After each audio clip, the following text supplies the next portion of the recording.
Hi hello friends, welcome back to our channel. ఈరోజు video ఎంతో టేస్టీగా ఉండే దొండకాయ ఉల్లికారం రెసిపీ. ఇందుకోసం దొండకాయలను శుభ్రంగా కడిగి సన్నగా పొడవుగా కట్ చేసి పెట్టుకోవాలి. తర్వాత స్టవ్ వెలిగించుకొని ఒక ప్యాన్ పెట్టుకొని 2 స్పూన్ల ఆయిల్ వేసి, ఆయిల్ వేడెక్కాక దొండకాయ ముక్కలను వేసి వేపుకోవాలి. ఇందులోనే రుచికి తగినంత ఉప్పు, పసుపు వేసి కలిపి బాగా మగ్గనివ్వాలి. ఇవి మగ్గేలోపు మరో స్టవ్ మీద ప్యాన్ పెట్టుకొని 2 స్పూన్ల శనగపప్పు, 1 స్పూన్ ధనియాలు, 1 స్పూన్ జీలకర్ర, 1 స్పూన్ మెంతులు వేసి బాగా వేపుకోవాలి. ఇవి చల్లారిన తర్వాత మిక్సీ జార్లో తీసుకొని పొడి చేసుకోవాలి.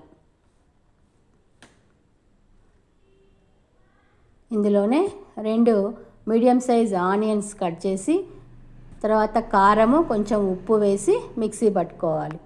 సో ఇప్పుడు ఉల్లికారం సిద్ధమైందండి. ఈ ఉల్లికారాన్ని దొండకాయ ముక్కల్లో వేసి బాగా కలుపుకోవాలి. తర్వాత చివరిగా కొత్తిమీర చల్లి స్టవ్ ఆఫ్ చేసి దించుకోవాలి. అంతే, ఎంతో రుచికరంగా ఉండే దొండకాయ ఉల్లికారం రెడీ అయిందండి. ఇది అన్నంలోకైనా చపాతీలోకైనా చాలా టేస్టీగా ఉంటుంది.